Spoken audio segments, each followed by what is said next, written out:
What's going on, you guys? We got our first 2023 Ram 2500 Rebel with the Cummins in it. We're gonna see how this thing rides compared to a normal 2500. I really want to just take this thing around the loop. I've worked here at a dealership for about 5 years, and I've probably driven about 1,000 2500s in the past 5 years. We get about 1,000 vehicles a year.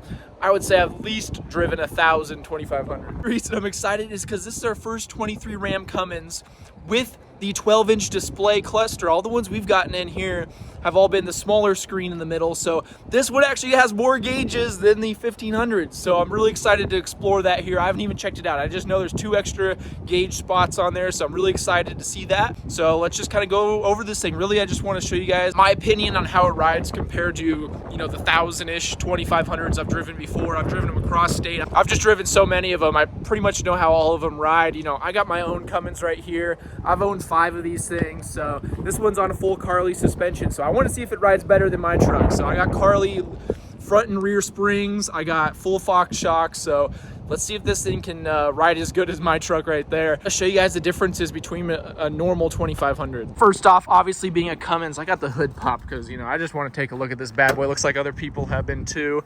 Yeah, look at that. Cummins diesel, freaking awesome in a Rebel. This thing's pretty cool. Is that not functional? So looks like you could take that off though and make it functional. Looks like it's like a little cap back there. Would be nice if it was like a full functioning. I bet you there's gonna be an aftermarket where you could like take this and like somehow get it up to that, like a something for it, because that would be pretty dang cool if that was functional. But otherwise, looks like a Rebel up front, or it looks like a Power Wagon really. But obviously we got the Cummins diesel, no winch on these. You can get the winch with the gas truck, not the 2500 diesel, because there's just so much. You got an intercooler right there, you got so much stuff right there. Got the new tow mirrors, of course. This truck looks awesome, you guys. Look at that. Around back, you guys can see the Rebel logo right there, showing that this bad boy is a Rebel. And we come in here, you guys can see, you got the Bilstein shocks right there, so pretty cool. I really want to see how this tuning, I can't wait to go take it for a drive and just see how it rides. That's pretty much the exterior, just looks pretty dang awesome. Like a Power Wagon pretty much. Let's go inside. Here we are on the inside, you guys can see, you got like a gray accent right there. Pretty much the same with the level 1 Power Wagons. I think this is a level 1. We'll take a look at the window sticker. Got Rebel on the seats. Pretty nice truck. This one does have adaptive cruise, man. That's so awesome. I love it when they got that. Alpine sound system, 12-inch screen. The cluster, I can't wait to see. There was 2 gauges on the side that the 1500s don't have, so we'll take a look at that. But here's the window sticker back here. You guys can see how much this thing cost. $90,000. Base price $68,000. 23 Rebel crew cab. Come on down here, you can see the options. Towing technology, got the safety group, bed utility, level 1, gives you the vented seats up front, heated seats, heated back seats. Pretty good stuff there. 9 Alpine speakers, Cummins diesel. Man, 90,000, that's quite a bit, that's for sure. We have a dually in the showroom, an Eisen dually Laramie level 1, and it's 94, so definitely a little bit of a premium here for the Rebel. Let's see if this thing, the ride is worth it. That's the true test right there. Is the ride worth it? Let's start this up. I guess here we'll keep the door open. You guys can hear good old quiet Cummins.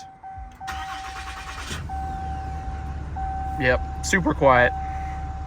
But look at that, you guys. First things first, look at that, 2 extra gauges. Oh man, I gotta go fill this thing up with some diesel, so I'm gonna take you for a ride along. And yeah, this thing's pretty dang awesome. Everything seems to be pretty normal over here. We'll just check this out first. I usually put in some different pages. Here, let's add in, this is honestly the best layout for this 12-inch screen. You put your seats there because there's no physical buttons. We turn that on, put what you're playing there, widget, and navigation. Just looks the best, you know. Let's go to vehicle, see what we got for the pages. You got the vehicle cameras. Ooh, blind spot. Why does it say blind spot? That's different. Huh. I wonder if, no way, if this works. Let's see. No, dang, I really want that to work. I really want to be able to turn on turn signal and like see the blind spot on there. I think that'd be really cool. I know like Hondas and stuff like that have it. Maybe there's something you can turn on, that'd be really cool. But let's see, you got the off-road pages, because now this is a Rebel there. Get the altitude, look at that, we're 1,000 feet. There's our GPS coordinates. Pitch and roll, you got all the gauges. Forward facing camera. Lots of camera views, pretty dang nice. That's pretty much it for the off-road pages. Let's go back to vehicles. Here, I got to turn on a few other things. Safety driving. Let's see if blind spot. No, I don't seem no. What's this based camera? Park sense based car. Ooh, I think Chevys have that. So anytime these sensors detect something, say you're pulling up forward to, oh, we're gonna try that right now. We're gonna try it right now. That's new for 23. So let's see. There. Let's see if it'll pick up. I'm pulling up to this Tundra, Gabe's Tundra. Let's see. Will it detect it? Come on, the sensors are detecting it. I'm not gonna go any closer.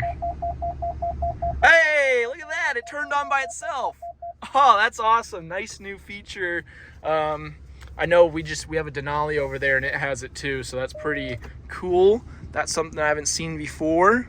Auto folding side mirrors. That's pretty cool. That's actually new for 23 too, the auto folding on these 2500. So every time you turn the truck on and off, when you hit the lock button, it'll close in the mirrors. Camera, the delay is the best, honestly. That way, when you go to put it, oh, whoa!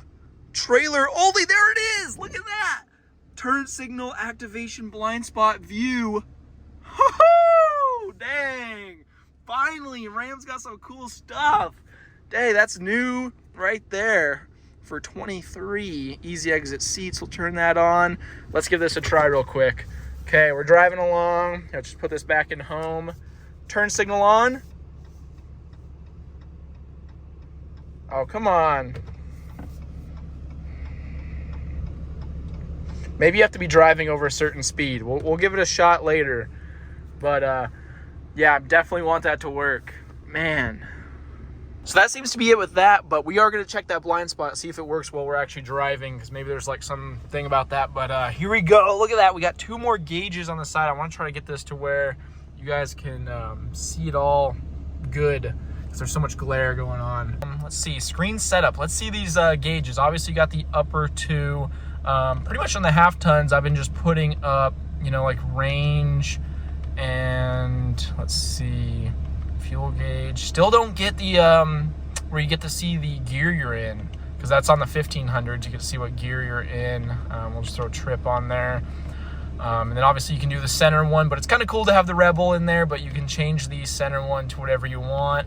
But the range is down there by the fuel gauge, so you don't really need to put any more in there. Odometer, you could just add a decimal point. Fuel gauge, we already got that on. So nothing too much there. Let's see what we get here. Just modern and traditional. Whoa! They put 2 gauges in there too! Wait, hold on. Wait, is that like glitched out? Look at it over here, how it's like running into that gauge. I don't know, but we'll put it like that. Huh. We'll see how this actually works. Maybe when I get out of the screen, we'll see. Okay, so it's right now, it's because I'm in that one, but if I switch to this way, they move over. There we go. But it sucks on the 1500s, you don't get these 2 little gauges there. That makes it a lot better. So you can have it either way. We'll just leave them off to the side, I guess. We'll just keep it on digital. But settings, oh yeah, you still don't have a heads-up display like the 1500s either, because this is still the old cab from 2010. But we'll go through. I think I wasn't able to change those. Wait a second. No. Don't tell me we can't change those. I want to be able to change these to what I want, but... And obviously you got the DEF gauge over here. Huh. Oh, that kind of... There was nothing in there to even change those. Ooh, diesel summary. Okay. Well, that's nice. And obviously you still get everything up there. This is actually a cool new one. Okay, so there we go. PSI, particulate filter, and the exhaust brake. What about my boost? Where's the boost? You got fuel filter life, drive hours. So there's your fuel economy, coolant trans, oil temp. Where's my boost gauge? Wait, oh, duh. Okay, so the boost gauge is right there in the center. Oh, man. Okay, so, that's funny. They use this same one right there. That's the same one that's in the TRX. It just looks like a supercharger. It doesn't look like a turbo, which is what it probably should be. Should be a little snail right there, not a turbo, not looking like a supercharger. But wow, so I guess this is honestly probably the screen I'd leave it on probably the most. I don't like that you can't change. We'll just leave that right there. Trip A, the Trip B, of course. The navigation one there. That's honestly a really nice one too. I like keeping this. Where I put all the 1500s, kind of leave it like set up like that. Off-road, steering angle. Got those two. You got your trailer trip, trailer gain, audio. Man, so you can only change these 3. Man, it makes me really like the smaller display. You can literally change, I think it's like 7 different spots to whatever you want. This one you can only do the 3, and then otherwise you have to put it up in a different menu. Well, so we got those. Now let's do the, so let's just say we like to leave it on diesel summary. Now we got this other button on the steering wheel which pulls up your little favorites pages. So let's pull this up and let's see what else we can put in here. Let's edit it, hold to edit. Yet we want, you can change the number of tiles. We want 5. Navigation, vehicle info, driver info, trailer tow. Ooh, off-road, okay. We'll see what the off-roads one's gonna show. We'll leave that one on vehicle info. Driver info is just for adaptive cruise and stuff, which really will probably pop up on the side up in like here or somewhere around there anyway, so you don't really need that, I would say. We'll just leave that one on vehicle info also. Who cares about audio? You got a big display over here telling you what your audio is. So vehicle info.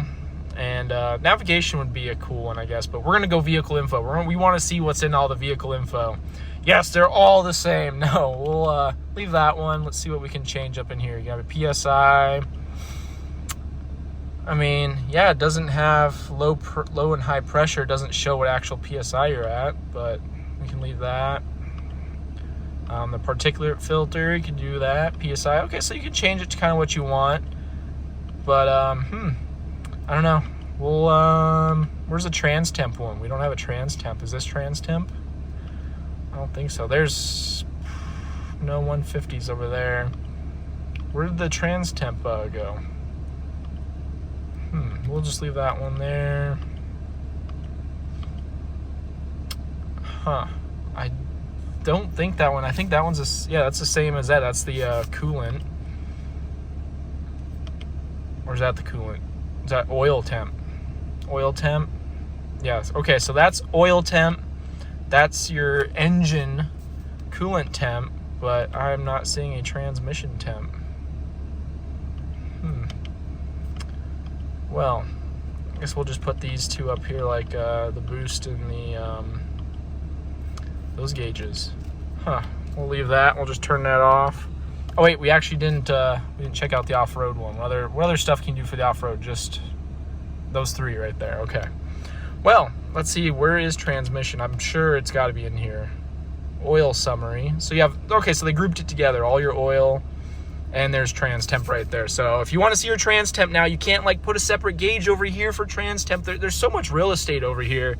I really wish they would let you put, I want trans temp, this temp, that temp. I want boost. I want everything all on one and still have the nav in the middle. Like that would be the dream setup, I would say. But honestly, if I were to get one of these trucks, I think just I'd get a tradesman with the 7-inch display and be able to customize, the 1, 2, 3 on the top, the 2 sides, and the 2 bottom ones. And I'd be happy. And obviously still have the middle section, throw a picture of what they look like, the other display. But yeah, I guess this is kind of where you'd want to leave it. I guess it's kind of cool to leave it on that one. Guess we'll just leave it right there for now. And yeah, wish we could have like a trans temp up here along with all of this. Would be nice. That's the interior, you guys. It's pretty much a loaded up Laramie right now. It's a Laramie level 1 basically, with some different accents, different trims. Obviously it says Rebel on there. And yeah, let's go put some diesel in this thing and let's see how this thing rides. I'm just gonna have the camera right here next to me and we'll see how this thing, the feel. One of those trucks right there, I got miles behind every one of them, especially since they're on recall, and I've had to literally go drive them because they've been sitting so long. And literally that one right there started to die, or actually did die, so had to put some miles on these. So let's see if it rides better than those trucks right there. I've driven this loop for the past 5 years. Lots, at least 5,000 vehicles driven over the past 5 years. And I've driven every make and model, Chevy, Ford, Ram, everything through this loop. There's some bumps here and there. I know that dang near every bump right here. They have not resurfaced this road. So let's see how this thing rides in comparison. Let's here, we'll take the long way to the gas station here. We'll go around this side. Man, I want the blind spot to pop up, the mirror, because it said it would over there. Maybe I should, well, when we get to the gas station, we'll turn it off and we'll see while I'm driving. Turn the turn signal on. I don't get nothing. We'll see if I have to do like a key cycle or something. So far though, drive's pretty nice. I mean, haven't noticed too much. Here, we're gonna actually pull into the Kia store. This is a pretty bumpy little spot right here. Oh, dang.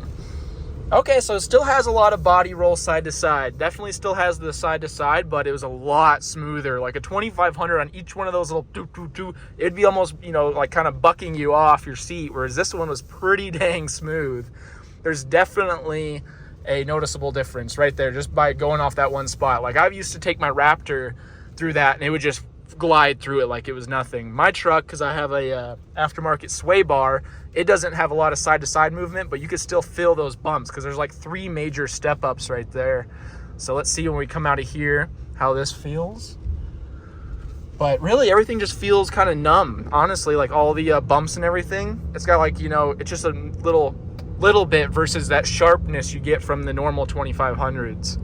So that's pretty nice. Let's see. Go fill this thing up. Like, it's crazy. I could take my Raptor or like a TRX. I could literally, you could fly into that little section there and it just handles it like it's nothing. I've taken a Carly suspension 2500. Actually, it was a 3500 single rear wheel. Guy put a full Dominator Carly suspension on it and it drove right into that little driveway, like literally just straight up it like it's nothing at an angle like I did. And this truck still had the body roll. You still felt the bumps, but they're definitely a lot better than a normal 2500. Okay, there we go. Got some diesel in there. Let's see how this thing continues to ride.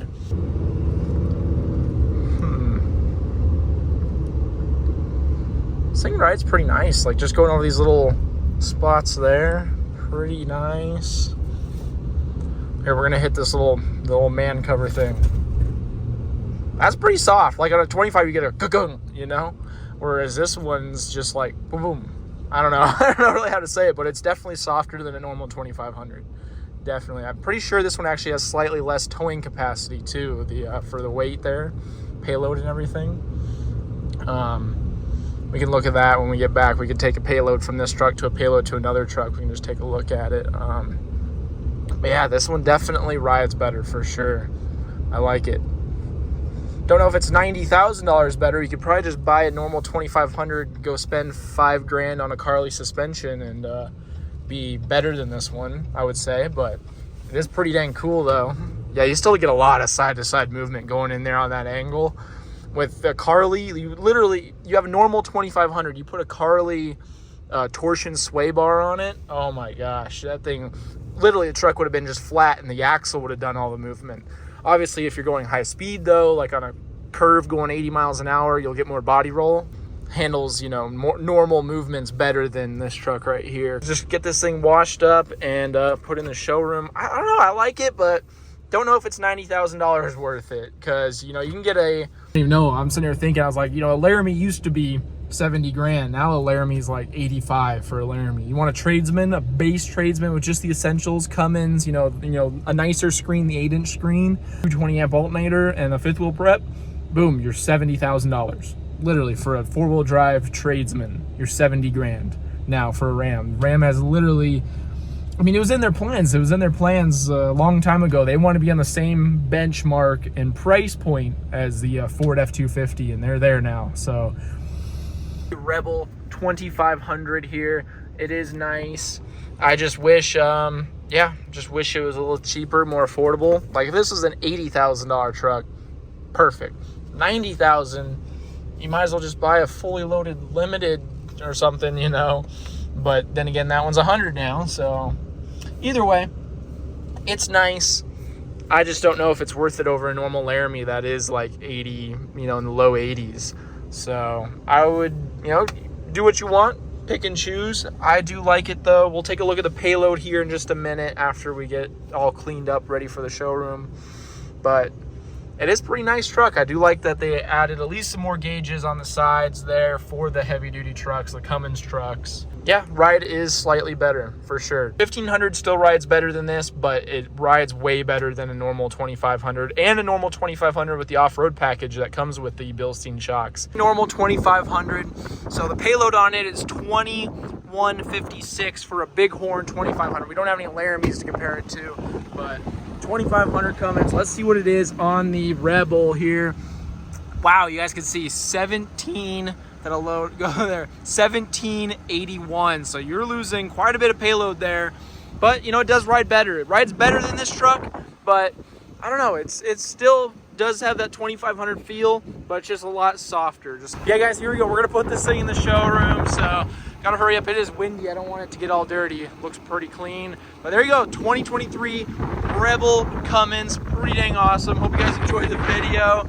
Leave it up to you to decide if it's worth the price increase for being a Rebel, but otherwise really nice truck, and hope you guys enjoyed the video. Leave a like down below, subscribe to the channel. Next video, I actually did buy another truck in Utah, so I'll probably post that next. Got a little kind of parts truck, so another Copart trucks, but yeah, thank you guys for watching, and I'll see you guys in the next one.